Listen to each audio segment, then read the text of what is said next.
Hello, everyone, and welcome to today's question and answer session with myself and Mr.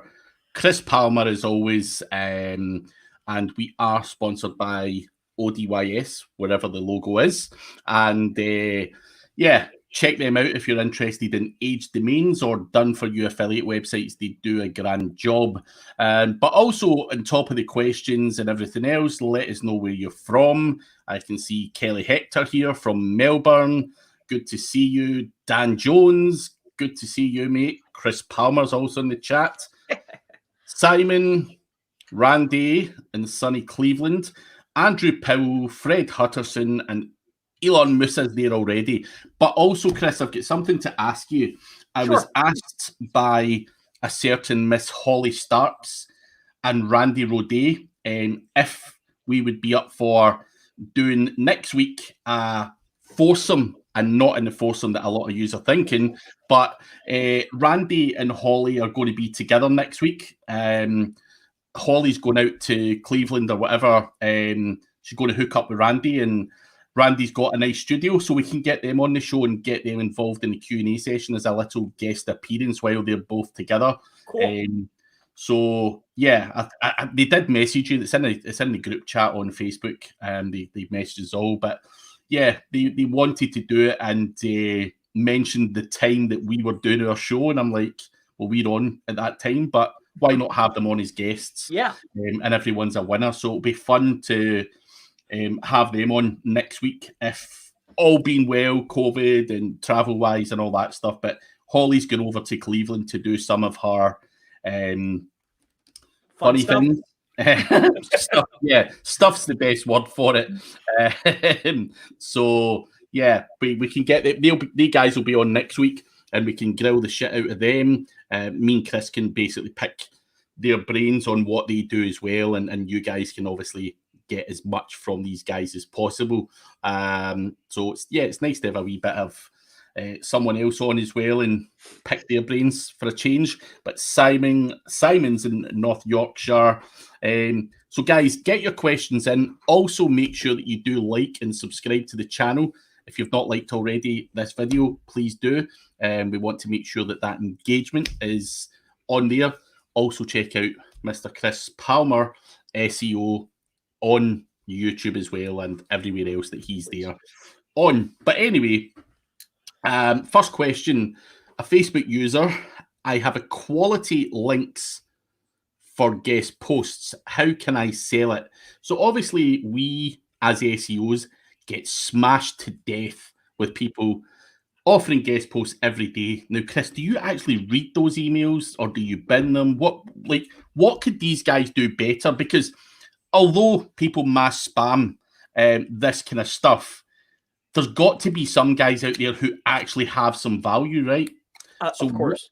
How can we do that better? What can these guys be doing better? Well, for me, the only people who make it through, whether it's email or chat, or there's a bond there. There's a relationship of sorts. You know, they've entered the group, they've messaged, they've applied value to me, or I've seen them before. Like, they've built a relationship, not just an email or, you know, coming on here, hey, I want to sell you a link. You know, like that doesn't, it doesn't make it to me. It takes, you know, so for me, just have better communication skills. You know, I would, you know, to reach a gentleman like Craig Campbell, or maybe not me as so much, but, you know, to get to guys like this, that's like me reaching the Neil Patel, like sending him emails like, hey, let me, you know, you gotta, you can't just, the world doesn't work that way. So my best advice is to increase your communication skills, nourish a relationship first before you start pitching your products. Can't sell a product without trust. There's no trust, you can't sell your product. All right. So best wishes to you, brother. I think that pretty much hits the nail on the head when it comes to that. What I would say, you know, as someone who does read their own emails, see if you just told me the truth and said, listen, I've got something that's different from everyone else out in the market. Go to have a quick look at some of these top websites that I've got that you're not really going to find that easily on People Per Hour or whatever. If you've got something that's going to be appealing to me, Just get straight to the point. Don't beat around the bush, because if I see all this, how are you, sir? You know, I'm into SEO and I watch all your videos and here's buy some links. You know, people go into this long-winded conversation and I'm starting to read it and then bang, I just block that person instantly and you'll never get back through to me again. That same approach on Facebook, where you say, hi, sir, how are you? How's your family and all that? I hate these awkward conversations. I don't want to talk to you about my family and I'm not interested in anything like that. Just come and say what the hell you want and then piss off, or you know, it's one or the other. But yeah, don't be beating around the bush. Just come out with it and say, right, I've got some shit here, Chris. If I was going out to Chris Palmer to sell some links, I'd say, Chris, let me give you some first. Yeah, but I would be just coming to you straight to the point, saying, Chris, I've got these links that you cannot buy elsewhere. They're not in people per hour. They're not here. Check these fucking metrics out. Buy them or don't. Take your pick. There's no other funny business. Just get straight to the point. So hopefully that helps you. That's right. Yeah. Anyway, Dan Jones is currently in the process of hiring a VA and is wondering what the best use of them you have both found so far in terms of impactful SEO activities.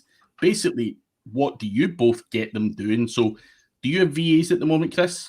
I only have one that's consistent. You know, I'm trying to get other ones on board, but it's just very, very monotonous tasks, generally loading or fixing content, running it through editors. I mean, that's the primary function at this point, you know, putting up sites, just very simple, mundane tasks that are consistent, just pain in my butt, you know? So that's it right there. I would agree. I think getting VAs to do the heavy lifting that you detest doing is super important. You know, you can get these guys doing outreach, you know, train them, give them a good SOP and systemize everything that you've got, all of that grunt work. You don't want to be doing the outreach. You want them to be doing it. You can maybe do the negotiation or something else, but get them doing the heavy lifting. It's the same with maybe updating. If you've got a whole network of websites, get them updating plugins, get them doing this, that, and the next thing. It is monotonous tasks. They're not. Also, for me, with VAs, let's be honest, you're not going to get a skilled individual who's going to become a full-on SEO unless you're really lucky. So try and not train them in multiple different things. Have a VA, because VAs are super good at sticking to the one task and doing it really well. Try and not overcomplicate that. And I think that's where a lot of people go wrong. They try and get the VA to start doing a bit of content and stuff as well. And we all know that, you know, a lot of these VAs that people use, their first language is not English. So why get them to do stuff that they clearly were never going to do that well with? So all the heavy lifting, spreadsheets, outreach, you know, all of that stuff, get them doing it, updating plugins, all the shit that you absolutely hate doing. People have got VAs to clean out their email inboxes and stuff as well, you know, just to clear things up so that you, in their social media inboxes, and get them doing whatever you hate doing, Dan, get them on it. To put it bluntly, whatever you hate doing, that's exactly it right there. That's right. Stephen Shapiro. I got it right. I remembered it. Best kind of SEO to learn: affiliate, local, or technical? I actually wouldn't classify it. The best to learn is the fundamentals. If you can master that, you can take that and expand on it. So that would be my stance. I would tend to agree. Like, there's no point in saying go and be an affiliate, because you might do it and you might not like affiliate. That doesn't mean you can't do local. Obviously, technical is one area that probably does require a bit more, you know, sophistication, a bit more patience and dedication. But SEO is SEO. You can then turn to affiliate, local, lead gen, whatever, you know, just building your own bricklaying company and just doing your own stuff, whatever. So SEO in general, just learn the basics, and then find out what you enjoy. I enjoy buying and selling websites. I enjoy affiliate. You know, I enjoy helping guys promote their tools that are really good in the industry. And that's why I do reasonably well from affiliate, because I enjoy it and I talk to people. That might not be for some people. So local, lead gen, whatever, find your own niche, what you like, and go down that route. Some people love running agencies and scaling that side up as well. So client work, and which would incorporate all of that stuff potentially. But SEO is SEO. It's a good skill to have. Just learn the basics first. Glenart, GMB question. We serve a 20-city area. We have one physical location. How do we make our map show a 20-city area in the GMB knowledge panel? Put in 20 service areas, one for each city. Been in business since 1964. Yeah. I mean, if you're the biggest brand and you're getting all the traffic from those locations, it could potentially be beneficial as long as you have those particular service pages, those location pages on your site. If you're the brand in that area. Now, with that being said, this is generally difficult for 20 areas because if you look at a grid, you're only getting a 10-mile radius, 6 miles, 8 miles. So what I would be looking to do is to be able, how can I get more positions on the board? This would be the path of least resistance for you. So that's my best advice there. Also, Glenart's based in the Detroit metro area. Also, just a little tip here, what you potentially can do, and I'm not sure how well this will work for you, but just to get a few notches on that board, register 20 GMBs at your first address, your main address, verify them, and then drag that pin to other locations. Now, you can drag the pin so far before you have to re-verify, and people are coming up with 60 kilometers, 40 kilometers, 6 kilometers. I'm not sure of the exact amount you can drag that. Chris, do you know the exact figure? I don't know if there's an exact, but it's not far. It's not outrageously far, but to get more within a 6 or a 10 kilometer radius, that would also be something that you can look to do. And then there's other people out there who can sell you verified GMBs for a much wider place. And you can do that. But that's just a little bit of a tip there for the condensed thing. I'm surprised you let that go, Craig. Yeah. Why not? Fuck it. Glenart's always here. So Glenart's a good person that regularly comes to the show. So we need to give him some help. So just in case you didn't catch that, when you're getting those verified listings, instead of sending one postcard, send 3 or 4, right? So that's what he means. And then when you're on that map inside the info section, just move the pin less than 5 miles. And you won't have to re-verify. So you could drag that to any random point in, 5 streets away or whatever it might be. Or up to 5 miles away, as Chris says. So good for that. Sebastian is asking, and I'm not going to say about a conversation we had before this, but there might be something that's coming out in a few weeks that might help you with this, Sebastian, but I'm not allowed to disclose anything yet. I'm not going to disclose anything, but Chris might have something as an option for you in a few weeks. But is using generated content for PBNs something you would recommend? If you have somebody to clean up the mess, and a lot of times what you'll find, depending on what you're using or what you have access to, you need to be able to clean it up. Can you do it? Yes. As long as you can get that up to super readability. So that's what I'm looking for. But keep your eye posted in probably 3 or 4 weeks' time. We should have something that you will love for that. So not me, this guy. But I say we will be telling the story. So, but yeah, it's certainly something worth looking at in a few weeks' time. Anyway, Stephen Shapiro, what do you think is better and sustainable? Building affiliate sites and flipping them on a regular basis, or doing client SEO and fixing clients' websites on monthly retainers? Well, that's a big question, right? So what's your people skills like? Do you mind managing multiple people plus managing relationships with the client? So that's one aspect that's very high frequency, like, right? So with that being said, the other aspect is along the same lines of managing people, managing products. And also we need to look at, do we have enough sustainability to launch a project and sit on that to get time for an affiliate site to flourish with payment? Also, an affiliate site at some point is going to die, so I would want to extract as much money out of it as possible before moving it on to the next person.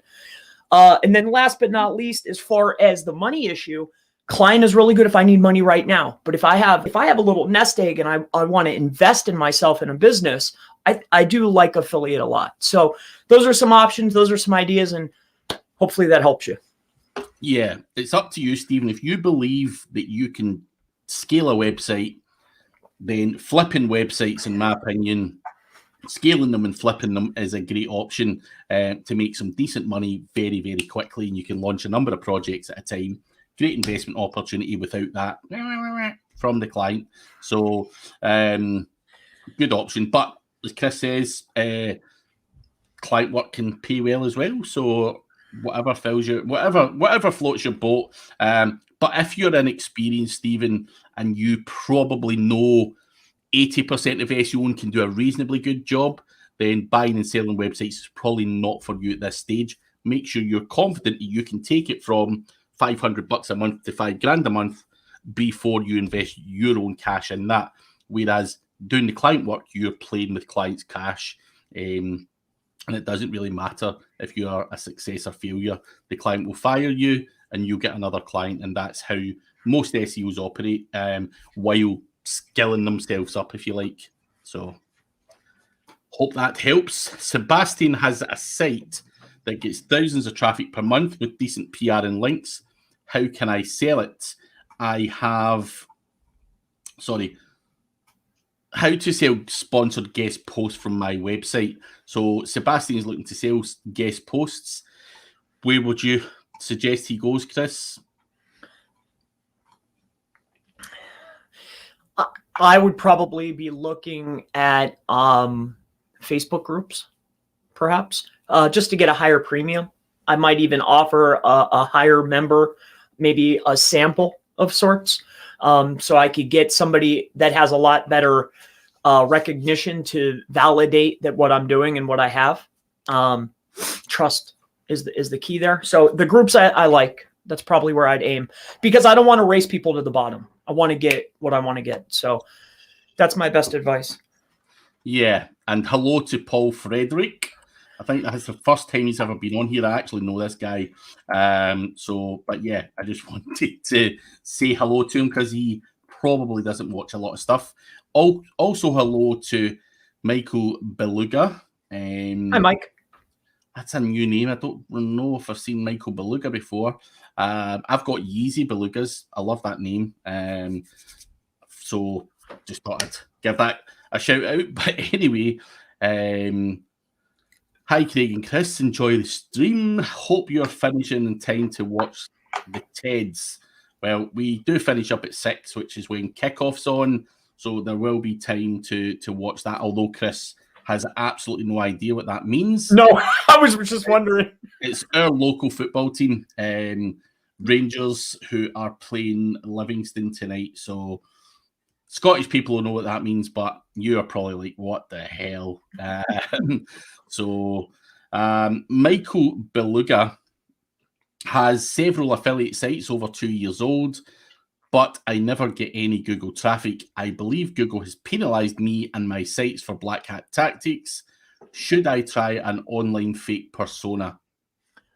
So when you're launching a page, it's not going into the index at all, and there's zero traffic, and also it's generally a penalization is going to be on the page. Generally, if you're launching a page and it's going in the index, I'd just launch other pages. I'd start looking at what is my link profiles going to those pages, and also what's my internal linking structure. Next is going to be that on page. I find it very difficult if you're launching pages and getting something that there's going to be a penalty all the way across the site there. And plus you would know if you had a penalty. Yeah. Check your search console for that. But yeah, there's 1,001 different things you could look at here. right. So let us know if you have got a penalty for sure. But yeah, to give the right answer to that, it's quite a generic question. Fake persona might a fake persona is not going to help you if you've got a penalty. You could add David Beckham as a persona on there, and that website still ain't ranking until you clean it up and get a reconsideration request submitted. So you might have to do that. But let us know more, Michael, and we can try and answer it a bit more personally.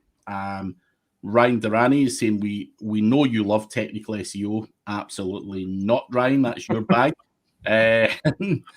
Holly enjoys seeing if she can break things. And remember, Holly and Randy Roday are going to be here next week, Holly. So I spoke to Chris. He's up for get you guys coming on here next week, and we can just have a big joint session and have a lot of fun and see what you are breaking in Cleveland.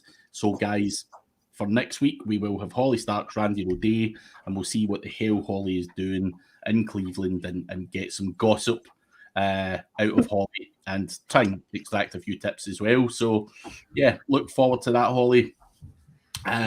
Stephen Shapiro, I love affiliate, but I am having concerns about what would happen to my sites and updates.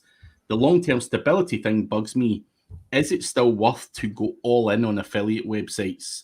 So if you were scared, Chris, what's your answer here? I mean, never go all in on anything.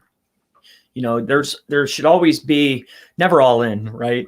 I still need chips to sit at the table. So with that being said, as long as you're following the basics and the fundamentals, this is the game you play, my friend. So stick with the basics, stick with the fundamentals. If you're going to do shady stuff, then you need to run risk. If you're going to run a quality campaign, you're going to sustain a lot better. So that's my best advice on that. What I'd say here, Stephen, as well, a lot of people out there who don't know me, don't understand what I do really, think I'm some black hat SEO guy. Now, I take small snippets of what people like Chris Palmer or anyone else might tell me and implement them if I think that that's the right thing to do for that website. For me, I want to mitigate any risk at all when my money and my earnings are on the line. So my affiliate websites certainly are not, using that much in terms of hooky tactics. I will power up a guest post. I will do things like that.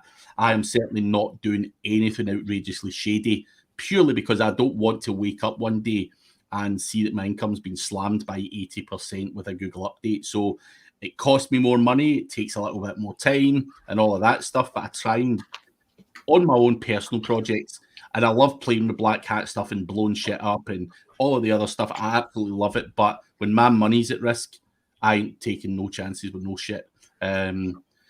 Not a good idea. So try and get the balance right when you're doing affiliate. I know how far I can push certain things in the SEO industry, and that's taken me a long, long, long time and a lot of lost money to learn that. And even just now, there's no guarantees.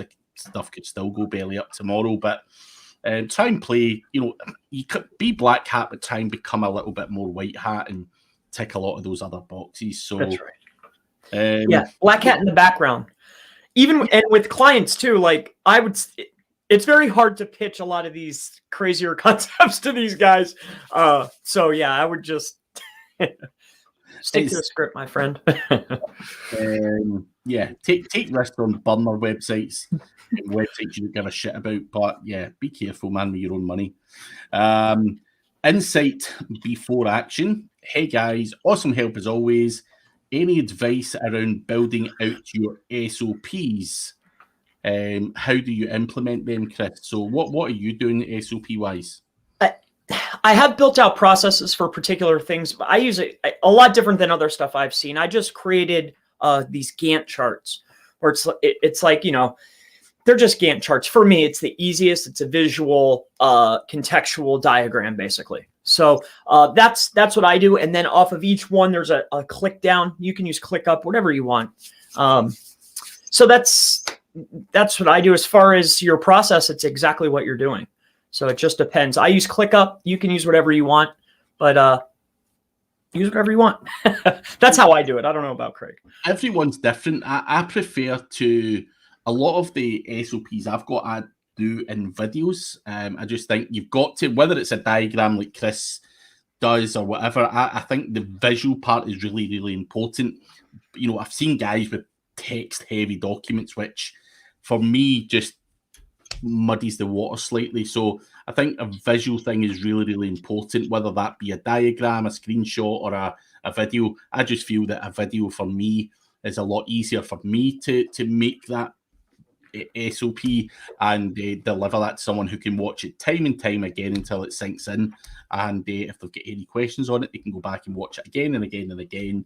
So make good SOPs. Make sure if you're putting out an SOP, if your guys are going to come back and ask you a ton of questions on how to do it, even though you've given them that video, then your video's crap. You know, you need to try and eliminate any potential questions as well that these guys may have. Your SOP should give everything, and these people should not be coming back to you saying, but, what about this, what about that? That should all be in the SOP. So that's the only way I can say that works well for me. And again, I've had shitty SOPs and people are coming back to me, oh, Craig, what about this? And what if I do that? And what if this happens? I get all of that in the SOP as well. That's when you know you've got it done right, if no one's asking questions. So yeah, just build them out. Video diagrams, I think, personally work really well, better than text and whatever else that other people are doing. So and slow it down, like, because whoever you're showing isn't doing it like you. That's where I ran into a lot of trouble. You're doing stuff, you got to like really break things down. So yeah, that's quite hard because we don't know what people don't know. And you just assume they know a bit more and all that stuff. So yeah, dull it down. That's right. Gary Farmer, hope you enjoy when you do decide to work. Shiva from Amabad.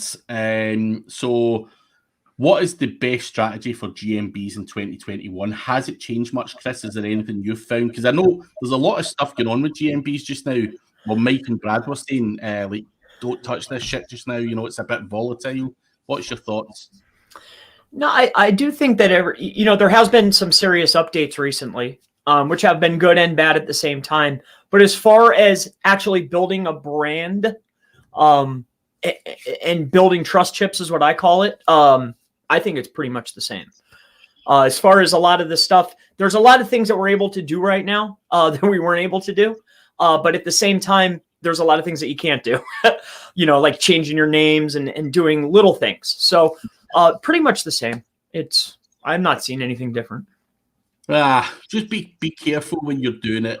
What I would say here, Shiva, is that they're becoming a lot more aggressive and a lot more volatile to people that are trying to bend the rules slightly. So a lot of people are seeing them being suspended and taken down and whatever. So,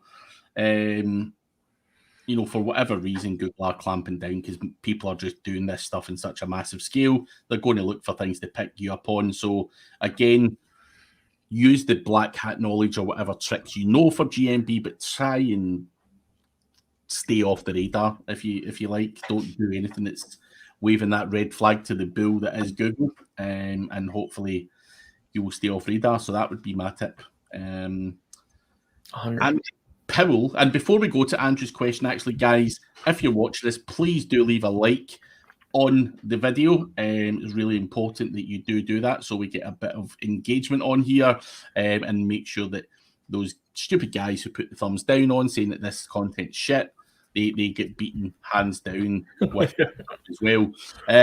So please do that. It does make a huge difference, guys. Andrew Powell in Surfer SEO is telling me to match local citation backlinks to rank for a local keyword. How do I match the citation backlinks if my site is a local directory site? I don't have an NEP. Following recommendations for off-page from Surfer. That's an interesting concept. Well, Well, I mean, I wouldn't be doing that to begin with. But so with that being said, so you're concerned with building citational or directory backlinks, but you're a directory site and don't have an address.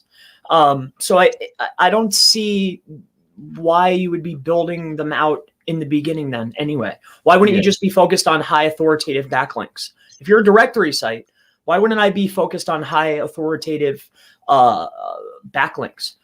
So that's where I would be focusing my energy if I had a directory, you know. So that's my opinion.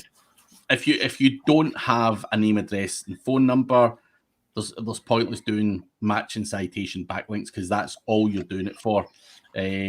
So just as Chris says, go after stuff that are a bit more powerful and forget about trying to rank locally for your directory. You will miss out on that traffic.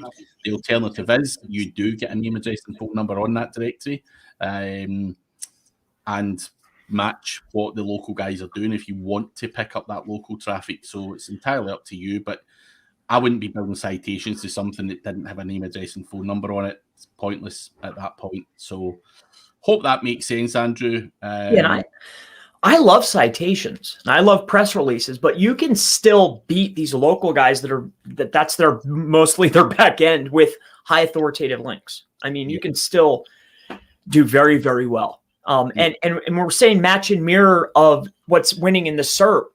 We're looking at authority. So if their authorities come in for citations, doesn't mean that you can't catch up from contextual links doing guest blogging or whatever you decide to do. So I wouldn't directory, backlink, directory, irrelevant. Just build more authoritative links. Perfect answer, Chris. Thanks. Ryan is asking, do you think it's worth doing that for small cities that are borderline close to each other? GMB mass verification. So how close is too close, Chris? Because obviously proximity comes into play, but you also get these people saying, well, how close do you need to keep this stuff? So what's your opinion on it? Because you do more GMB than me. Well, for me, you need to first come up with a guideline. So the easiest way to come up with a guideline is how authoritative am I in a particular area based upon a grid. So you can do them manually, which is going to be a lot of work, but invest this $40 in local Viking or local Falcon and take a look at a grid. So we can see, well, how authoritative and how much reach am I getting? What's my proximity? Then I would start working from there. So that I need to get a baseline first before I start moving any project. So that's what I would do. Do that, Ryan. I mean, Chris does a lot more GMB than me, so we'll go with his answer because he knows best in that instance.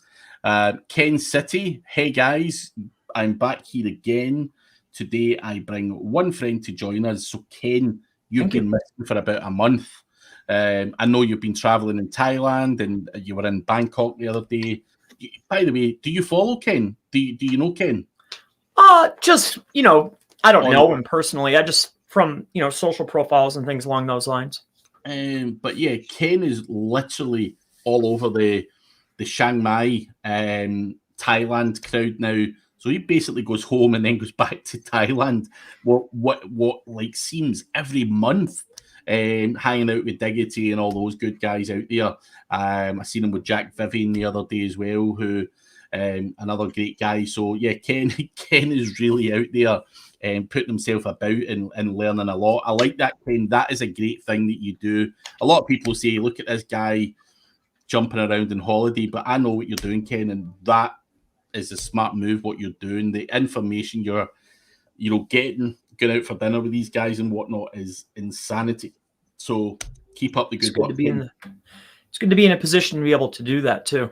That's no ties to it. You're able to, go. That's powerful. In fact, I've got a question for you, Ken. What is it you do? Obviously, I don't want to know your website, but are you an affiliate?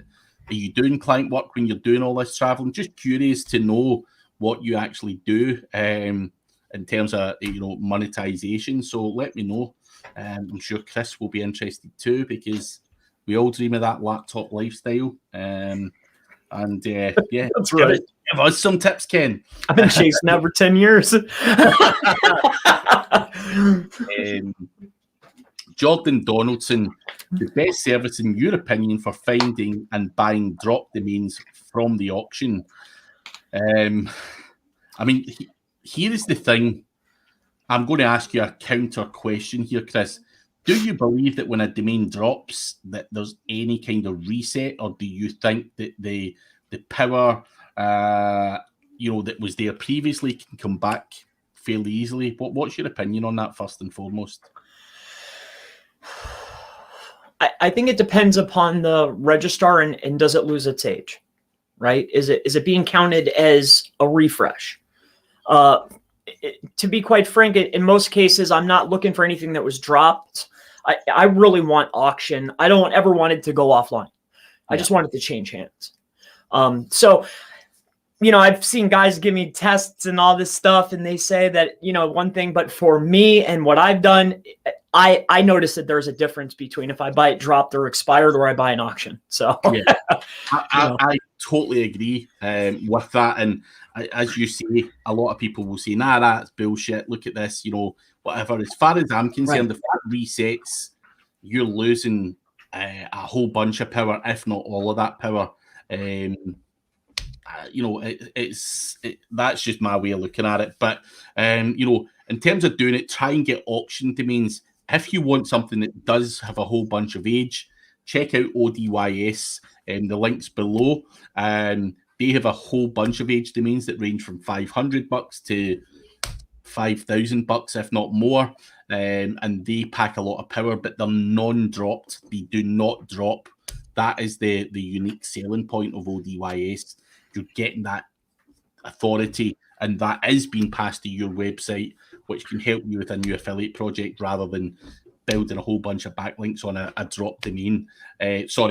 Building a whole bunch of content on a drop domain, hoping those backlinks are going to kick in, when in most cases they don't. Yeah. Now, I've paid really close attention to a particular lady that talks a lot about it, and she primarily targets these dropped ones, and has a big network. So, and I've listened and watched, quietly, but and that's what she's aiming for. Trust flow 20 plus, drop, doesn't matter, whatever the best price is. And she seems to find success. So I don't know. I'm torn, but for me, every time I've tried it, it had to be an auction. So. I don't have a huge amount. I always go to auction. The other thing you can do here as well, Jordan, is search for something like copyright 2017. Now, obviously, in the footer of a lot of websites, you'll see they've not updated the copyright part of it on the footer.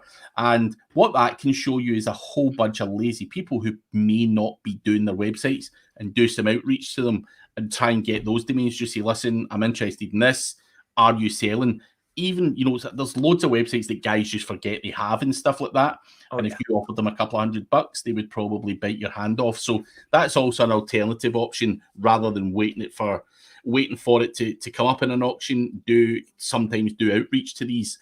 That can also give you some success as well. So just bear that in mind as well.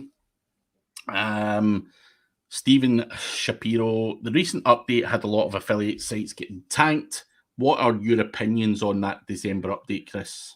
With all updates, there's going to be winners and losers. This is the cycle. It's my opinion is this is part of the game. Is exactly what I mentioned before. I mean, there's always winners and there's always losers. So I mean, it's just part of it. If you're going to do. It's just part of it, man. What do you want? What I'd say is a lot of affiliate websites, a lot of people just throw content at them. There's no topical clustering. There's no internal linking. There's no real strategy behind it. And it's those websites that took the biggest tanking. Also what we have noticed that websites used to rank for a lot of different keywords that maybe weren't 100% related to your niche. Now, that has kind of been cleaned up by Google, and you probably dropped a whole bunch of keywords, which has impacted your traffic. But what I'd pretty much almost guarantee although Ahrefs has shown a dip in keywords and a dip in traffic, I bet your percentage-wise, your money hasn't dropped anywhere near significantly as the dip in traffic and keywords and stuff like that. So, but again, a lot of affiliate websites are really sloppily done, and they deserve to be penalized. If Google's looking for quality and certain things, then a lot of these affiliate websites are just slung up, shit content, shit everything, spun content, whatever. It's nonsense, and why wouldn't Google punish that at the end of the day? So it's all about future-proofing your business and doing more of what's going to get value. So you just need to... Yeah, I tested that out too. Like these, I heard a gentleman, he was running like an agency, and he was just launching mass amounts of orphan pages. So I was like, oh, okay, let's go try it. Right. So I think I launched, 80 pages, and it took like 76 days before they even popped in on page 8. So it's just, I don't know. I would just, exactly what Craig said, what is best practice. Follow it. Yeah. There's no shortcut to affiliate marketing, man. That's right. Hey guys, hey Sashi. Mark Flanagan saying it's good that Chris remembered this week. Yes, he's less stressed this week, and yes, but he's actually very early today. He was there before me, so yeah. Though that was 2 weeks ago, actually. Yeah, yeah. But anyway, Scott Latham. Next week's sounds like a beast of a show. It will be. There's always fun to be had with Randy and Holly. So, guys, if you just joined us, Holly and Randy will be joining us next week for a one-off special. And they guys are going to be together in Randy's office. And yeah, there will be 4 of us that you can grill the shit out of, or me and Chris can grill the shit out of they guys and extract as much value as we possibly can for ourselves, first and foremost, and then maybe help you guys with some of the questions you want answered. Yeah, next time I get Holly, I'm writing out a list. She got me last time. Don't let Holly go without grilling the shit. That's right. I was like, oh, what am I going to do? Ask her anything within reason, relating to SEO, of course. And we will try and convince Holly to drop. Holly's an open book, to be honest. I think Holly probably talks too much and gives away too much, if I'm being honest. No, she knows. So, yeah. She's slick. I like Holly. Yeah. No, but she does. She doesn't hide shit. If you just ask her, she'll just be like, yeah, that's what I do. And yeah, she's good. So take advantage, guys. Make sure you do get along for that show, because it should be fun. But anyway, back to Vidyut. How much time do you guys take to rank a brand new affiliate site? KD is 5 or 6 according to Ahrefs. So 5 or 6 keyword difficulty score should be a piece of piss. Basically, the 5 or 6 out of 100. Piece of piss. So, Chris, how long on a brand new website for a keyword that's 5 or 6 keyword difficulty? Well, I mean, are we talking about first page? Where did you ask? Rank? So if we're talking first page? Yeah, well, 30, 60 days. Yeah. Something like that should I mean, if you have a brand new website, it might take you longer, but I mean, we're talking about a totally nothing keyword. You might pop first page in a week. Yeah. To be quite frank. Yeah. Something like that. A bit of it comes down to luck as well. Sometimes things can pop a lot quicker with a new website, but there is this debate over sandbox and whatever, but we won't go into that because I know that's another topic that people like to argue back and forth on. But yeah, give yourself 30 to 60 days for something like that, just to be on the safe side. But you can do it easy. Anyone could rank a KD of 5 or 6. I'm pretty sure my 2-year-old could do that relatively quickly. Travis Phillips, my question is how do social signals help your site?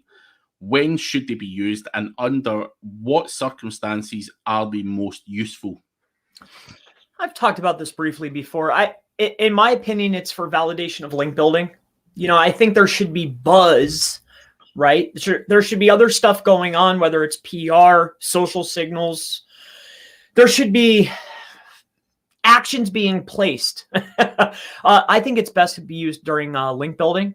And as far as a ranking signal, not so much, but I think it validates the link building. And then aside from that, the best time to use it, again, is for link building, in my opinion. What I would say on top of what Chris is saying there, on top of validating your link building and whatnot, social signals from real social accounts that actually have traffic can also help you a bit with CTR and stuff. So it's not the social signals themselves that help you rank better. It's the click-through and engagement that comes from those social signals that you should be using, and not just we've got some social signals for that blog post. That in on itself is not going to help you. It has to bring the traffic and the clicks and stuff with that social signal. Because the reason I'm saying that is there's a lot of guys out there who will sell you social signals, and all it does is it doesn't send your stuff out to other social profiles or anything. They're basically on the top of your website when it says shared on Facebook, shared on LinkedIn. It just triggers those, and that isn't a ranking factor. So no. Be careful what you buy. Make sure it's real social signals. Check out signalboy.com. They do some good stuff from real accounts that get real traffic. So try them out. That's an option for you, Travis. Michael Beluga, with the guy earlier who was talking about potentially being penalised. He means that he feels Google knows who he is, as all the sites were put in Google Search Console. So although I'm trying to be different people on all of my websites, Google knows who I am. So is that potentially a problem? Now, I'm going to... Chris might... I see his head going there. I know a guy, Charles Float. Many of you have probably heard of him. And he can't even call himself Charles Float on Facebook. He's banned from everything. Literally anything he puts up under his name does get smashed. So I would 100% say potentially if you've done something to piss these people off, they're going to fuck you over forevermore. And they have done that with Charles. They literally, he'll tell you himself, banned from Facebook. Previously, he's not on Facebook anymore, but when he was on Facebook, he had to call himself Charles Benjamin. And then when they found out it really was him, they banned him again and again and again. Now, this guy, Charles, has hacked the FBI and stuff in the past, so he has fucked a lot of people off in that regard. So I can see why they don't like him.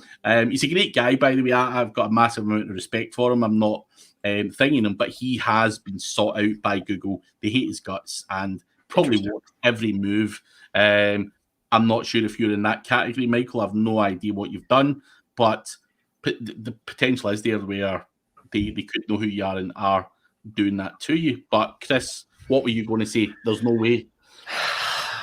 I mean, when we look at something like the example that you gave, it gives possibility. But I hear this a lot from business owners, like, oh, they just hate and I just think to myself, like, you think Google, of all people, know who you are?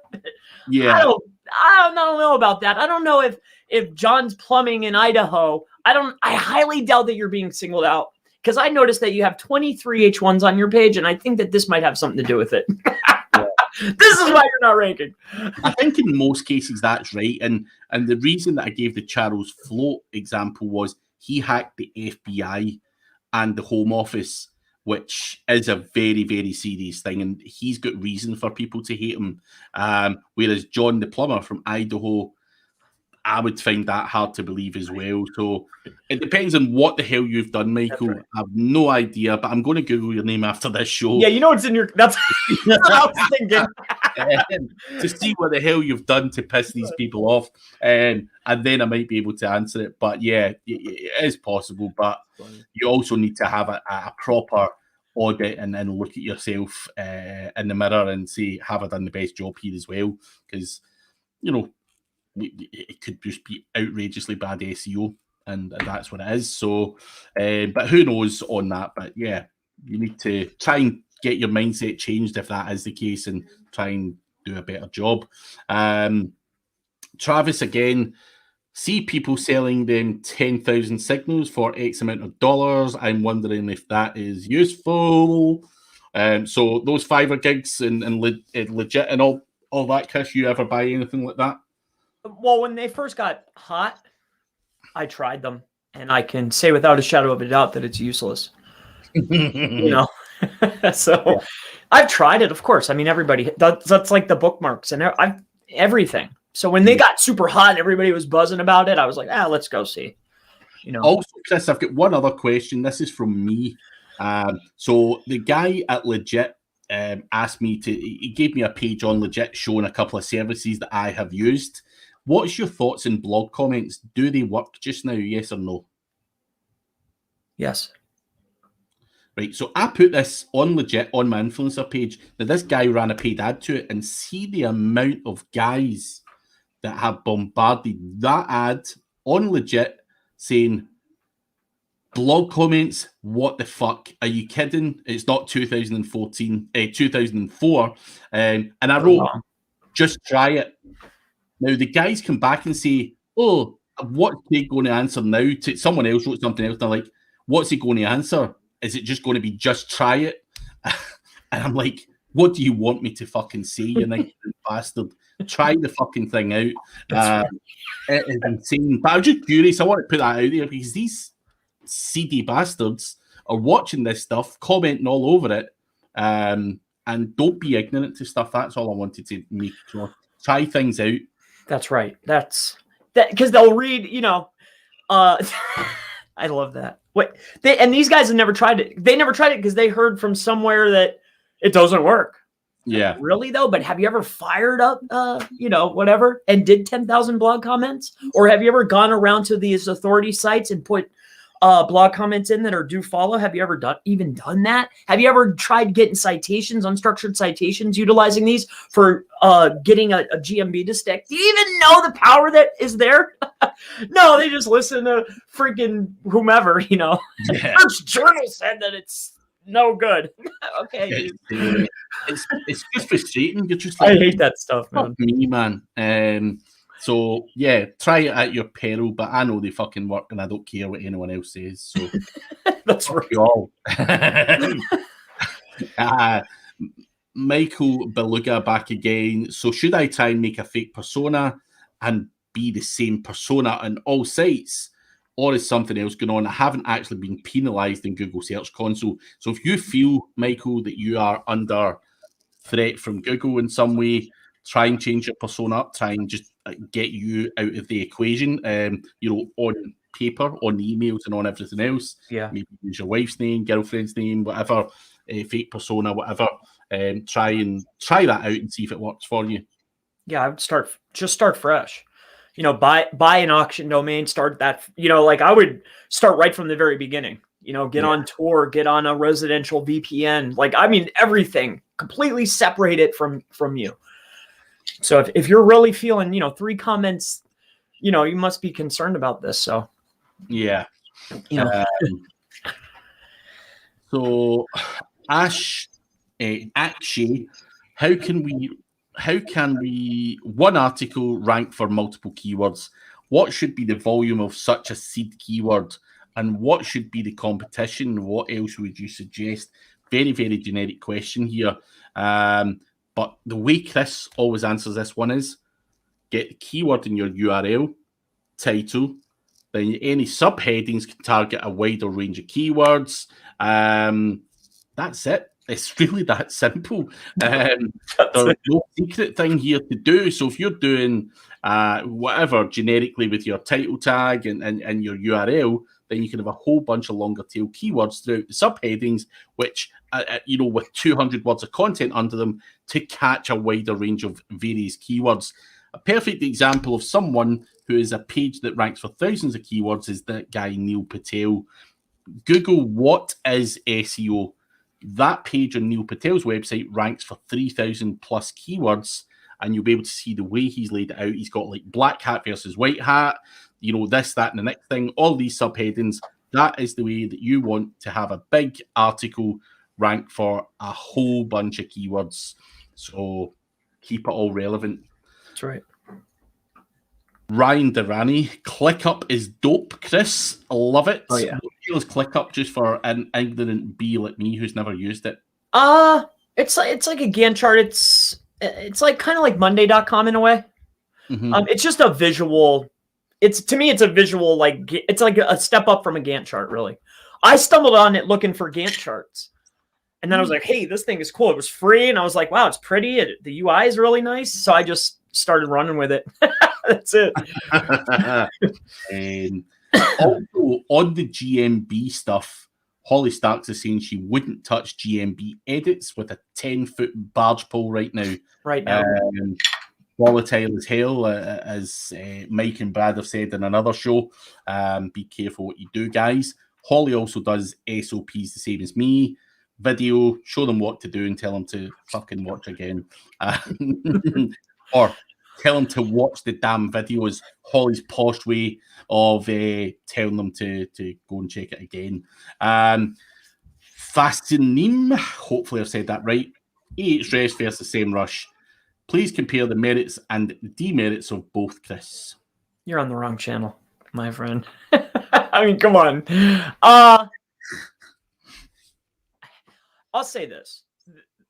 I'm an underdog guy, right? So I'm rooting for the next person up. Who's up next? SEMrush is up next, right? The Ahrefs had a good run, right? But SEMrush is up next. So with that being said, the merits and everything, I don't know about all that. But for me, I'm a SEMrush guy, so that's who I'm rooting for. Because they're the underdog right now, right? Yeah. They're up, so I think they're next, in my opinion. In my opinion, I think SEMrush have been beating Ahrefs for a long time. Genuinely, by the way, I'm not just saying that because I'm also a SEMrush guy. The problem, right, and I'll flip this actually on its head. So I've got a friend, James Dooley, and I was in his office a few years ago, and he said to me, Craig, if you checked out Ahrefs, I use Ahrefs, and I'm like, Ahrefs is shit, blah, blah, blah, blah. And I hadn't really tried Ahrefs since like 2014 or 2015. So I'd left it for a few years, hadn't really looked at it, and I just stuck with SEMrush. And when I did look at Ahrefs, I was like, fuck, it does way much more than it did when I had previously looked at it. And I actually kicked myself for being an ignorant so-and-so because it did provide a wealth more information than it previously did. However, I think people do that with SEMrush as well. They think it's just a keyword research tool, and they may have looked at it 4 or 5 years ago. It's got 40 plus tools in it now. It's insane. It's absolutely insane, and has a hell of a lot more than people give it credit for. So that's all I'm going to say on that story. Do not be ignorant. Check them out. These tools are always developing and spending God knows how much money in adding new functions and features. And Ahrefs is also a great tool, by the way. I'm not demeaning it in any way. I'm just personally a big SEMrush fan. I just prefer it. Ahrefs is still a good tool. But I think SEMrush has a lot more in its bag. Insight before action, good. They're going to combine a Gantt chart to formalize the process and video to explain each part. Great advice and easy to implement. Thank you for the like as well. Right. We are nearly out of time, guys, and there is a couple of things here. SEMrush are getting ready to file for public offering, which they filed for the other day, I believe. Ken City is saying his friend is following this. Jake, Holly Stark's just a blog of an affiliate marketer. Natan, do you think Cloudflare is good or not? The person's here, they're focusing on people in their country, which is the same location of their server. So is Cloudflare going to impact your SEO at all, Chris? Cloudflare DNS settings makes it easy, hides from attacks. I like Cloudflare. I'm sorry what the question was. There's a Pikachu outside my door. Literally. So this is the question was basically they're focusing on a specific country, which is in the same location of their server. Now, they're concerned that if they go to Cloudflare, is that a good option? Absolutely. I also had concerns, though. I was very big into having a .co.uk on a UK hosting company, and then Cloudflare came out, and I'm like, I'm not sure if that's actually going to impact my SEO and all that stuff. It does not impact it in any way, in terms of what you might be thinking there. So absolutely no fear at all. Travis Phillips is saying, appreciate you guys. Randy loves ClickUp. And Holly Starks finally is saying she was a SEMrush user for years, switched to Ahrefs. I think SEMrush is really good, but Ahrefs is easier for me to take in the information. That's also, Holly, similar to me with SEMrush. You just become used to a certain layout and stuff. And to me, I think Ahrefs is just, it's like a minefield when you look at it. Sometimes it's just a lot of data and you're just like, fuck. Whereas SEMrush breaks it down a little bit better, in my opinion. I think it's dumbed down a little bit more on SEMrush, and I've just always been used to that. But I think it's down to a personal preference, to be honest, with the two tools. It just always seemed. See, I didn't it just seems like everybody that I speak to, I'm always like, no, you should check out SEMrush, right? They're all on the opposition, like that's what it's for everybody that I talk to, But then again, and that's why, like, there's been motions, like it was Moz, Majestic, it just seems like, okay, here we are, baby. It's SEMrush time. One last question, Chris. It's the last question we've got here. Guys, we are going after this one, but My Better Lifeline is asking, what is the GMB local 3-pack? Can you please explain? It is the lifeblood for a local business. It is the number one place that you need to be. And I would highly recommend signing up. So just Google it, Google My Business, sign up, and whatever they tell you to do it. It will drastically increase your business. A lot of traffic to be got from those GMBs. Sure. But guys, just a reminder, next week we will have Holly Starks and Randy Rodet as guests on the show. In the meantime, if you can give this channel a like and subscribe if you've enjoyed the content. Also do give my good friend Chris Palmer SEO a shout, or not a shout, but go and check out his YouTube channel. He regularly, and when I say regularly, I do mean at least once a day, is posting videos, right, if not more. Sometimes he does 2 or 3 a day. I just get a thought in my head. I'm just gonna make a video. Even on a Sunday, I'm just flicking through, and I'm just like, fuck, Chris was live 5 hours ago, Sundays and everything. So if you're hungry for more information, check out Chris Palmer SEO. Easy to find on YouTube. He does have a lot of good tutorials on there as well. But if not, join us again next week. We will be back with Holly and Randy for more of the same. Make sure you get along and grill the hell out of these other guys as well, because they're on for a one-off show, and take advantage of them being there. So thank you, everyone. Thank you. Thank you, everyone, for being here. And we will see you in the next. Next week.